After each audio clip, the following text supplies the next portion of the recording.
और कांग्रेस पर सुधांशु त्रिवेदी ने बड़ा हमला किया है। कांग्रेस अल्पसंख्यक तुष्टीकरण का खतरनाक काम कर रही है। केरल में कांग्रेस और मुस्लिम लीग में गठबंधन है।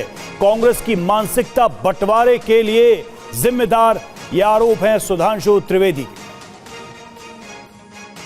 प्रधानमंत्री जी ने कांग्रेस के घोषणा पत्र पे सवाल उठाया और कहा कि इससे जो है अपीजमेंट की बू आ रही है और एक तरह से मुस्लिम लीग की नीतियों को लागू किया जा रहा है। देखिए, एक तरफ प्रधानमंत्री जी सबका साथ, सबका विकास, सबका विश्वास और सबका प्रयास के साथ समाज के सभी वर्गों को साथ में लेने का प्रयास कर रहे हैं, तो दूसरी तरफ कांग्रेस पार्टी वही पुरानी घिसी पिटी अंग्रेजों के ज़माने की नीति के अनुसार अलग अलग टुकड़ों में बांटकर समाज को देखो और विशेषकर अल्पसंख्यक तुष्टीकरण के नाम पर कट्टरपंथी जो ताकतें हैं उनका खतरनाक स्तर तक जाकर तुष्टीकरण करने का वही कार्य कर रही है जो मुस्लिम लीग ने किया था।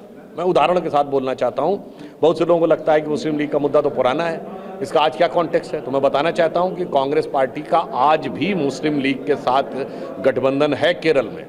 और कांग्रेस के लोग जो ये कहने का प्रयास करते हैं कि ये वो मुस्लिम लीग नहीं है, ये दूसरी मुस्लिम लीग है, तो मैं विनम्रता के साथ और दृढ़ता के साथ ये बताना चाहता हूं कि आज की इंडियन यूनियन मुस्लिम लीग जिसके साथ कांग्रेस का गठबंधन है, जिसकी स्थापना मार्च 1948 में हुई, जिसके पहले अध्यक्ष मोहम्मद इस्माइल पार्टीशन से पहले की जिन्ना की मुस्लिम लीग के मद्रास प्रेसिडेंसी के अध्यक्ष थे, तो नाम बदल लिया तो फितरत बदल गई। अब फितरत भी नहीं बदली।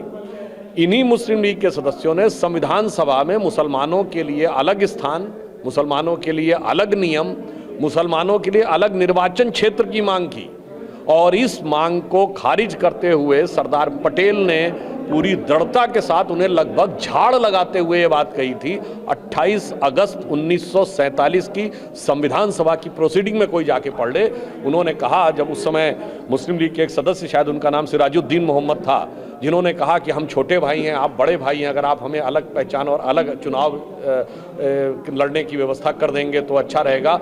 उन्होंने कहा बहुत हो गया बड़े भाई छोटे भाई की बात। सरदार पटेल का ये स्टेटमेंट है कि भारत के ज़्यादातर मुसलमानों ने पाकिस्तान बनने के पक्ष में मतदान किया है, परंतु जो बात हो गई उसे भूल जाओ, अब इस बात पे विचार करिए कि देश के विकास के लिए आप कैसे साथ आ सकते हैं। तो हम तो उस विचार की बात कर रहे हैं, प्रधानमंत्री जी उसकी बात कर रहे हैं, मगर ये उन्होंने कहा अलग स्थान, अलग नियम, अलग चुनाव क्षेत्र, इसकी बातें समाप्त कर दीजिए। कांग्रेस घूम फिर के उसी के ऊपर आ रही है। इसलिए कह रहे हैं ये वही मानसिकता है जिसने देश को उस समय खतरनाक स्थिति में पहुंचाया था। 100 साल बाद भी उससे सबक नहीं लिया। लेकिन कांग्रेस कह रही है कि उसके घोषणा पत्र में ऐसी क्या बात है जिसमें मुस्लिम लीग की बात कहने की जरूरत आ गई। जब वो ये कहते हैं कि उनके लिए एक अलग नियम होना चाहिए, अलग कानून होना चाहिए, तो ये पर्सनल लॉ की बात नहीं है। और अगर कांग्रेस कह रही है कि इसमें मुस्लिम की क्या बात आ गई, अल्पसंख्यक की बात हुई, मैं पूछना चाहता हूँ क्या जैनों के लिए अलग पर्सनल लॉ था?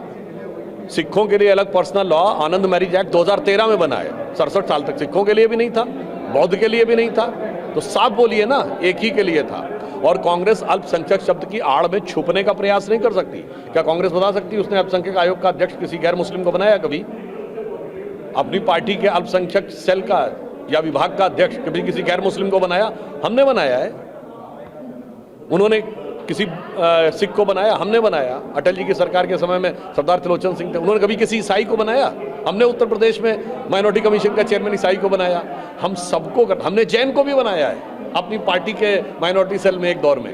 इसलिए हम प्रधानमंत्री जी के उस चीज में विश्वास करते हैं, अल्पसंख्यकों में भी सबको साथ लो, वो अल्पसंख्यकों के अंदर बहुसंख्यकवाद की राजनीति कर